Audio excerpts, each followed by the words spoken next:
Hello students, हम पढ़ रहे हैं मैथ्स के अंदर chapter number 3 pair of linear equations in two variables. Chapter 3 के अंदर हम क्रॉस मल्टीप्लिकेशन मेथड पढ़ रहे हैं। लास्ट वीडियो में हमने एक्सरसाइज 3.5 का क्वेश्चन नंबर 2 हमने देखा। आज हम क्वेश्चन नंबर 3 आगे कंटिन्यू करेंगे। तो क्वेश्चन नंबर 3 के अंदर हमें दिया है solve the following pair of linear equations by the substitution and cross multiplication method. हमें यहाँ पे एक लीनियर इक्वेशंस की पेयर दी हुई है और उसको हमें सब्स्टिट्यूशन मेथड और क्रॉस मल्टीप्लिकेशन मेथड दोनों मेथड का यूज़ करके सॉल्व करना है। ठीक है, तो सबसे पहले हम सब्स्टिट्यूशन मेथड का यूज़ करके सॉल्व करेंगे। तो फर्स्ट हम लिखेंगे सब्स्टिट्यूशन मेथड।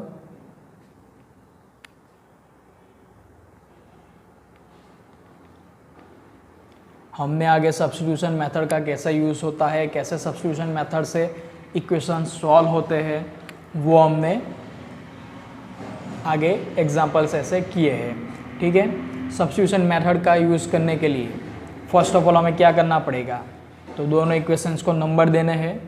तो फर्स्ट हम लिखेंगे 8x + 5y = 9, equation number 1। 3x + 2y = 4, equation number 2। अब दोनों इक्वेशन में से जो सबसे इजी इक्वेशन आपको दिख रहा हो, उस इक्वेशंस में से इस इक्वेशन को आपको x के आंसर के फॉर्म में या तो y के आंसर के फॉर्म में आपको कन्वर्ट करना है। ठीक है, तो यहाँ पे हम इक्वेशन 2 को चेंज करेंगे। तो फ्रॉम द इक्वेशन 2, इक्वेशन 2 के अंदर हमें दिया है 3x + 2y = 4। तो हम इस इक्वेशन को x के आंसर के फॉर्म में कन्वर्ट करेंगे।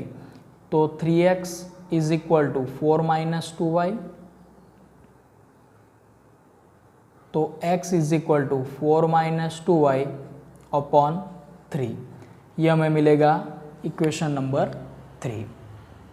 अब इक्वेशन 3 में जो x की वैल्यू हमें मिली वो हम पुट करेंगे इक्वेशन 1 के अंदर। तो हमें क्या मिलेगा, y की वैल्यू मिलेगी। तो put the value of x in equation 1 के अंदर ही क्यों पुट किया, क्योंकि थर्ड जो इक्वेशन है वो हमें सेकंड पे से मिला है। ठीक है, सेकंड को हमने थर्ड में कन्वर्ट किया है, तो इसीलिए थर्ड की वैल्यू 2 के अंदर नहीं लेकिन 1 के अंदर पुट करेंगे। तो 1 के अंदर पुट करेंगे तो 8x की जगह पे 4 - 2y अपॉन 3 + 5y = 9। अब यहाँ पे 3 और 8 कहीं भी कैंसिल नहीं होगा, तो 8 अंदर मल्टीप्लाई करेंगे तो 8 × 4 32 -8 × 2 16y प्लस 3 जो है वो यहाँ पे 5 के साथ मल्टीप्लाई होगा। तो 5 × 3 = 15y = 9, और यहाँ पे तीनों टर्म के नीचे आ जाएगा, डिनोमीटर में आएगा 3। अब यहाँ पे डिनोमीटर में 3 की हमें ज़रूरत नहीं है, तो उसे राइट साइड ले लेंगे। तो 32 - 16y + 15y, तो -y = 9 × 3। सो 32 - y = 9 × 3 = 27। सो -y = 27 - 32, सो -y = -5, माइनस कैंसल, सो हमें y = मिलेगा 5। ठीक है, तो y की वैल्यू हमें 5 मिलेगी। अब ये 5 की वैल्यू हम पुट करेंगे इक्वेशन 3 के अंदर, तो हमें x की वैल्यू मिलेगी। तो put the value of y in equation 3। तो x is equal to 4 minus 2, y की जगह पे 5, डिनोमीटर में 3, तो 4 माइनस 5 टू ज़ा 10 upon 3, so 4 minus 10 minus 6 upon 3, so x is equal to -2 हमें मिलेगा। तो यहाँ पे y इज इक्वल टू 5 और x इज इक्वल टू -2 मिला। तो यहाँ पे जो हमें इक्वेशंस दिए हैं वो इक्वेशंस के दो सॉल्यूशंस हमें कौन से मिलेंगे, x is equal to -2 and y is equal to -5 हमें मिलेगा। ठीक है, तो हम यहाँ पे लिख सकते हैं thus the solution of given equations is x is equal to -2 and y is equal to 5। ठीक है, अब यही एग्जाम्पल हमें क्रॉस मल्टीप्लिकेशन मेथड का यूज़ कर भी सॉल्व करना है। तो हम लिखेंगे second method, cross multiplication method.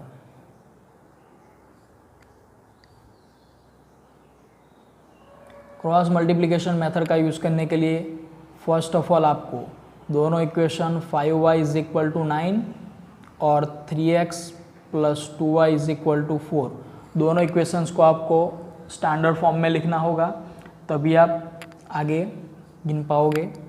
So first of all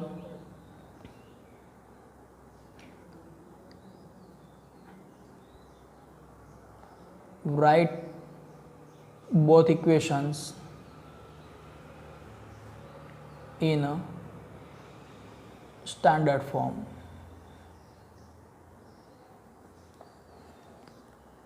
तो 8x plus 5y standard form में लिखना है, मतलब क्या करना है, ये जो कांस्टेंट नंबर हमें राइट साइड दिया हुआ है इज इक्वल टू के, वो कांस्टेंट नंबर को हमें लेफ्ट साइड में लिखना है।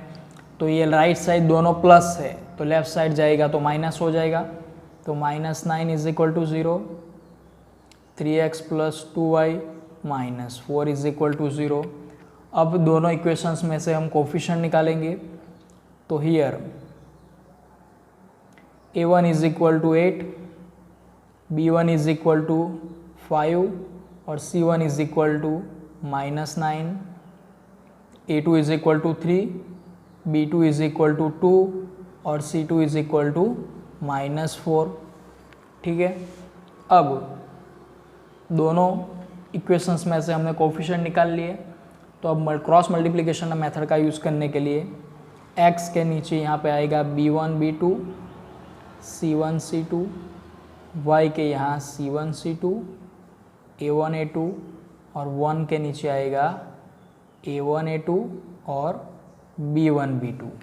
ठीक है, तो उसी फॉर्म में हम कोफिशिएंट लिखते हैं, b1 b2 है 5 2, c1 c2 है -9 -4, y के नीचे -9 -4 और 8 3 और कांस्टेंट नंबर के डिनोमिनेटर में आएगा 8 3 5 2। अब हमें क्या करना है, इनका क्रॉस मल्टीप्लाई और दोनों के बीच में सब्सट्रैक्ट करना है, इनका ऐसे क्रॉस मल्टीप्लाई। सो हम यहाँ पे लिखेंगे x के डिनोमीटर में 5 into -4, 5 into -4 minus 2 into -9, 2 into -9 is equal to y के डिनोमीटर में -9 into 3 minus -4 into 8 is equal to 1 के डिनोमीटर में 8 इंटू 2 माइनस 3 इंटू 5। ठीक है, अब x के डिनोमीटर में आएगा यहाँ पे 5 इंटू -4, सो -20, 9 इंटू 2 12, 18 और minus minus plus, so +18 is equal to y के डिनोमीटर में 9 3 ज़ा 27, और माइनस प्लस माइनस, 8 4 जा 32 और minus minus plus, so plus 32, 1 के डिनोमीटर में 8 इंटू 2 16 माइनस 15। अब x के डिनोमीटर में आएगा -2, y के डिनोमीटर में आएगा +5 और 1 के डिनोमीटर में 1। अब x को कांस्टेंट नंबर के साथ, y को भी कांस्टेंट नंबर के साथ हम लिखेंगे। So x by -2 is equal to 1/1 and y by 5 is equal to 1/1। तो यहाँ पे x इज इक्वल टू हमें -2 यहाँ पे जाएगा तो -2 मिलेगा and y is equal to 5 यहाँ पे जाएगा तो 5 मिलेगा। ठीक है, तो यहाँ पे जो हमारे पास दोनों इक्वेशंस है, दोनों इक्वेशंस के जो हमें आंसर है वो मिल गए। x की -2 और y की 5 वैल्यू मिली। हम देख सकते हैं सब्स्टिट्यूशन मेथड का यूज़ किया तब भी हमें आंसर सेम मिला, सॉल्यूशन सेम मिले। क्रॉस मल्टीप्लिकेशन मेथड का यूज़ किया तब भी हमने देखा कि दोनों के सॉल्यूशंस कैसे हमें मिल रहे हैं, सेम मिल रहे हैं। तो आपको ये यहाँ पे देखना है और आपको समझना है कि आप जब भी क्रॉस मल्टीप्लिकेशन मेथड का यूज़ करोगे या तो फिर एलिमिनेशन मेथड का यूज़ करोगे या सब्स्टिट्यूशन मेथड का यूज़ करोगे, तब आपको जो सॉल्यूशंस मिलेंगे वो ऑलवेज सेम ही आपको मिलेंगे। ठीक है, अब देखते हैं क्वेश्चन नंबर 4। क्वेश्चन 4 के अंदर हमें कहा है from the pair of linear equations in the following problems and find their solutions if they exist by any algebraic method। अब क्वेश्चन 4 के अंदर हमें 5 क्वेश्चंस दिए हैं और वो 5 क्वेश्चंस के सॉल्यूशंस आपको अलजेब्रिक मेथड के किसी भी मेथड का यूज़ करके सॉल्व करना है। मतलब सब्स्टिट्यूशन मेथड, एलिमिनेशन मेथड और क्रॉस मल्टीप्लिकेशन मेथड, तीन में से किसी भी मेथड का यूज़ करके हम सॉल्व कर सकते हैं। तो यहाँ पे हमें क्वेश्चन 4 में फर्स्ट क्वेश्चन दिया है, a part of monthly hostel charges is fixed and the remaining depends on the number of days one has taken food in the mess. When a student A takes food for 20 days, she has to pay ₹1000 as a hostel charges, whereas a student B who takes food for 26 days and pays ₹1,180 as a hostel charges. To find the fixed charge and the cost of food per day। यहाँ पे question 1 के अंदर हमें कहा गया है कि किसी हॉस्टल के अंदर मंथली चार्जेस फिक्स और दूसरा वो कितने दिन फूड लेते हैं मेस के अंदर, वो दोनों का टोटल मिला के लिया जाता है। हॉस्टल का चार्ज फिक्स है और जो फूड का चार्ज है वो पर डे है। ठीक है, तो हमें यहाँ पे दिया है कि जो स्टूडेंट ए है वो हॉस्टल के अंदर 20 days फूड लेता है और वो मंथली चार्ज ₹1000 पे करता है। वहीं पे स्टूडेंट बी 26 days फूड लेता है और मंथली ₹1180 चार्ज करता है, पे करता है। तो हमें यहाँ पे फाइंड करना है फिक्स चार्ज कितना है और cost of food per day कितना है, वो हमें फाइंड करना है। तो फर्स्ट ऑफ ऑल हम लेट कर लेंगे, let the fixed monthly charge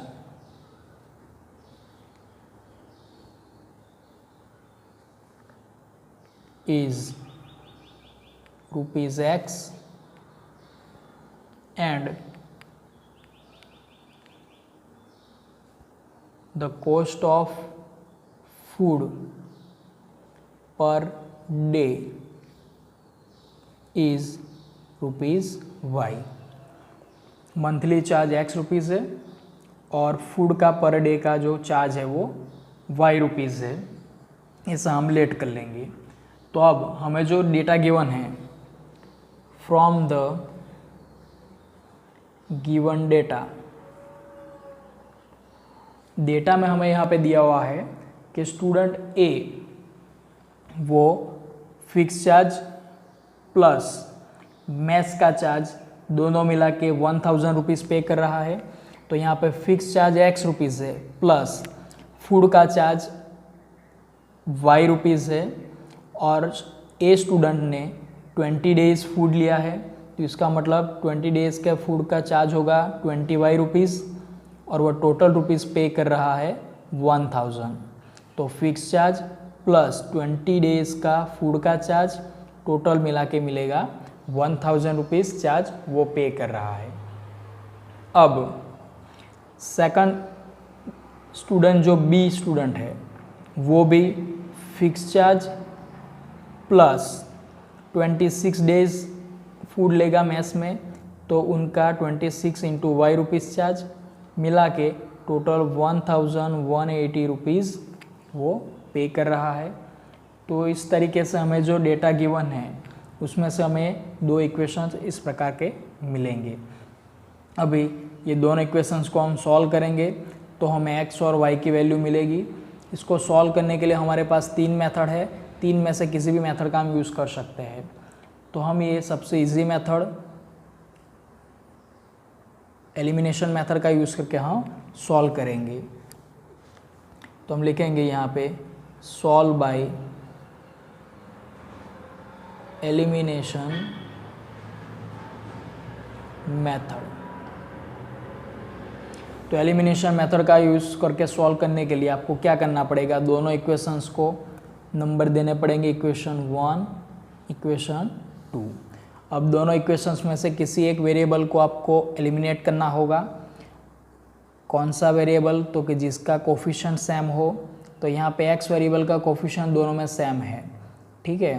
तो हम क्या कर सकते हैं, फर्स्ट में से सेकंड सब्सट्रैक्ट कर सकते हैं या सेकंड में से फर्स्ट सब्सट्रैक्ट कर सकते हैं, तो x एलिमिनेट हो जाएगा। तो हम यहाँ पे लिखेंगे subtract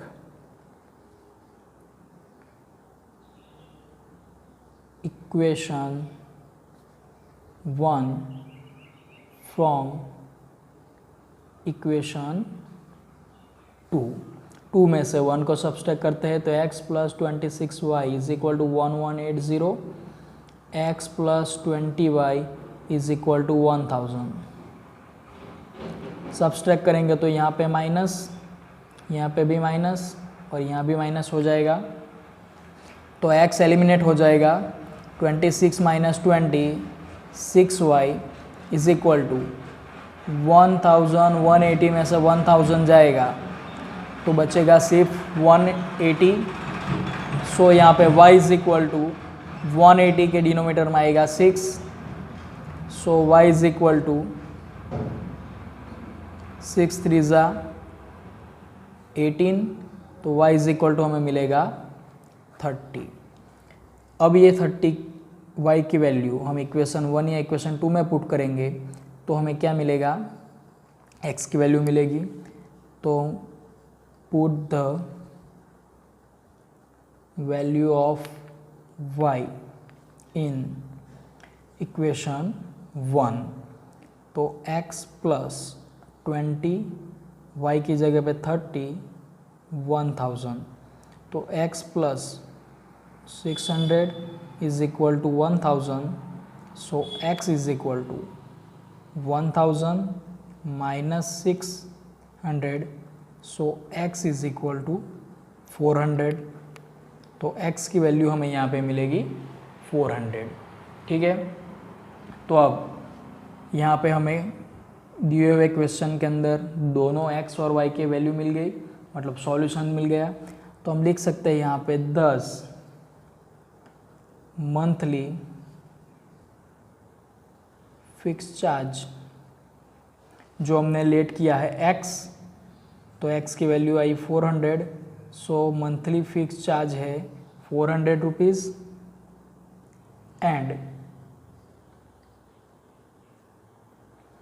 cost of food per day is ₹30। Cost of food हमने वाई लेट किया है तो वो हमें 30 मिली है, सो 30 रुपीज़ मिलेगी। ठीक है फ्रेंड्स, तो ये एग्जाम्पल आप हमने एलिमिनेशन मेथड का यूज़ करके सॉल्व किया। आपको ये ही एग्जाम्पल फिर से क्रॉस मल्टीप्लिकेशन मेथड का यूज़ करके भी सॉल्व करना है, जिससे कि आपकी प्रैक्टिस हो। तो एग्जाम्पल्स आपको आपके नोटबुक में लिखने हैं अच्छे से। ठीक है, जब आप नोटबुक के अंदर आपकी बुक के अंदर क्वेश्चंस लिखते हैं तो तब आपको फर्स्ट ऑफ ऑल हेडिंग दे के पूरा क्वेश्चंस लिखना है, उसके बाद ही ये सॉल्यूशन आपको आपके नोटबुक में लिखने हैं। ठीक है फ्रेंड्स, बाकी के एग्जाम्पल हम नेक्स्ट वीडियो में देखेंगे। Thank you.